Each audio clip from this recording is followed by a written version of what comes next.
Oh, good ball, Gary. That's the one. Beautiful glove shot. What a glove shot. Do you ever lose a match? मानवता के खिलाफ हमने सबसे बुरा अपराध ये किया है कि हमने लोगों के दिमाग में स्वर्ग का विचार डाल दिया। अगले 5 साल इस देश को कुछ सीमाओं से ऊपर उठाने के लिए बहुत महत्वपूर्ण है। आइए हम सब मिलकर इसे एक सच्चाई बनाते हैं।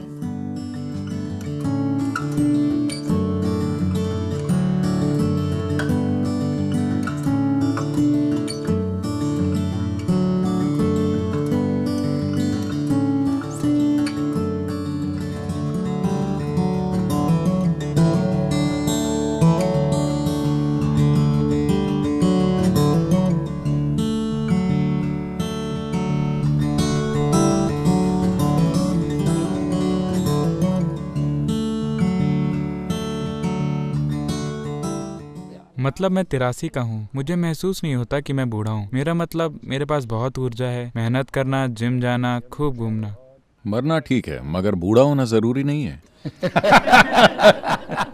मगर क्या आप मरने से डरते हैं? क्या आप मरने से डरते हैं? बिल्कुल नहीं। क्यों? बिल्कुल भी नहीं। मैंने एक पूर्ण जीवन जिया है।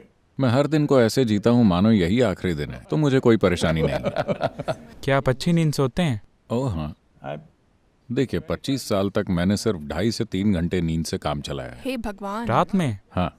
रात में? इन दिनों मैं आलसी हो रहा हूँ। मैं औसतन 4.5 घंटे सोता हूँ।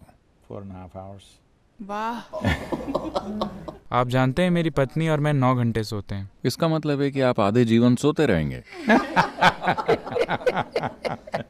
अगर मैं 2.5 घंटे सोया होता तो मैं अभी ऐसे बैठा होता।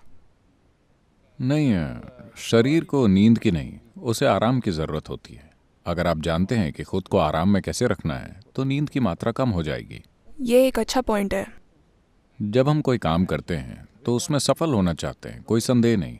पर आज सभी कामयाब लोगों को देखिए, वो संदेश फैला रहे हैं सफलता दुख है, सफलता कष्ट है।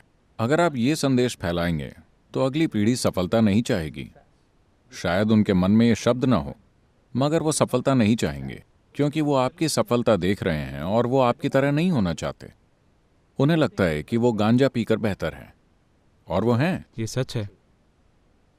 तो आपके सफल होने के लिए सबसे महत्वपूर्ण चीज है शरीर की सुखदता, मन की सुखदता, भावनाओं की सुखदता और आपकी जीवन ऊर्जा की सुखदता।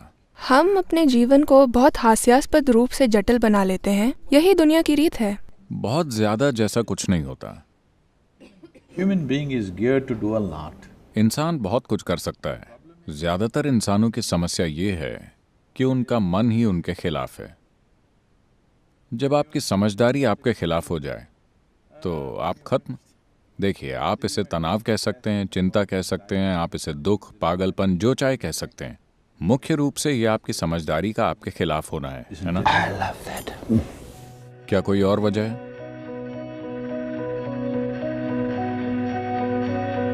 चेतना कोई अजीब चीज नहीं है जो कहीं और घटित हो रही है। आप जीवित हैं और जानते हैं कि आप जीवित हैं क्योंकि आप चेतन हैं। अगर आप अचेतन हो तो आप ये भी नहीं जानेंगे कि आप जीवित हैं या मर गए, है ना? आप ये भी नहीं जानेंगे कि आपका अस्तित्व है या नहीं। तो आप चेतन हैं। सवाल सिर्फ ये है कि कितने चेतन।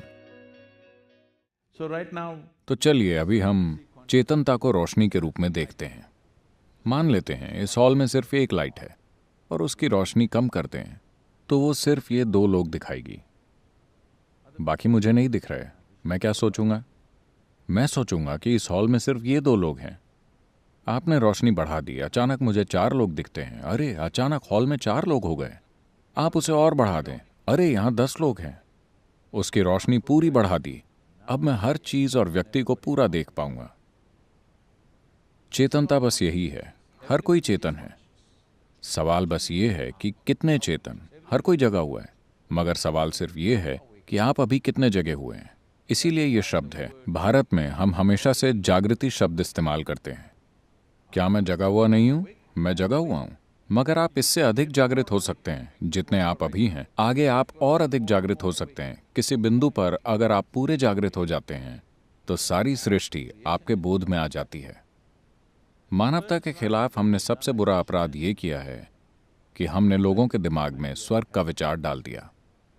हमने उनसे कहा कि रहने के लिए इससे अच्छी एक जगह है यहाँ आप मनमाने तरीके से रह सकते हैं, एक दूसरे के साथ बेवकूफ़ी कर सकते हैं, कहीं और सब कुछ शानदार होगा।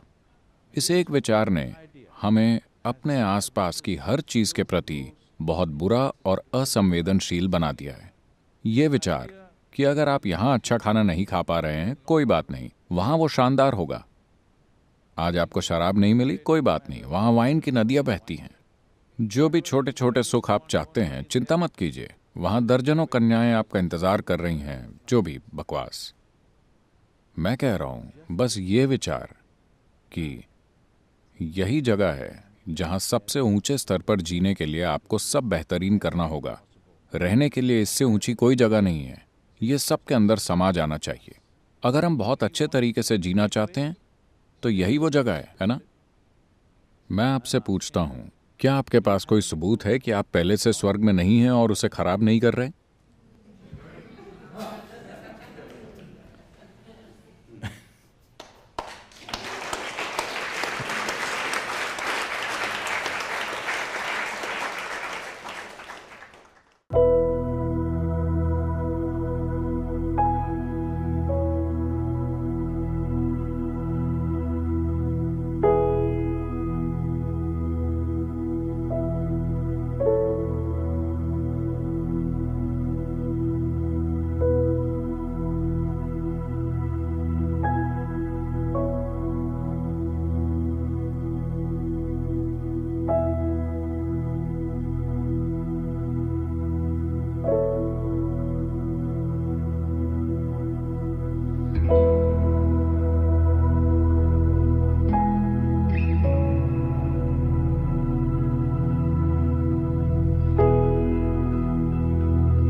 जीत में विनम्र रहना और हार में गरिमा बनाए रखना, ये महान लोगों की पहचान है। एक महान राष्ट्र बनाने के लिए महान लोगों की जरूरत होती है। इस समय जब चुनाव के नतीजे आ चुके हैं और लोगों ने अपनी इच्छा जाहिर कर दी है, हम सभी को, चाहे वो लोग जो जीते हैं या वो जो हारे हैं, हमें ये याद रखना चाहिए कि हम बस ये देखने की कोशिश कर रहे हैं कि भारत की सेवा कौन ज्यादा अच्छे से कर सकता है। इसका संबंध देश की और देश के लोगों की सेवा करने से है।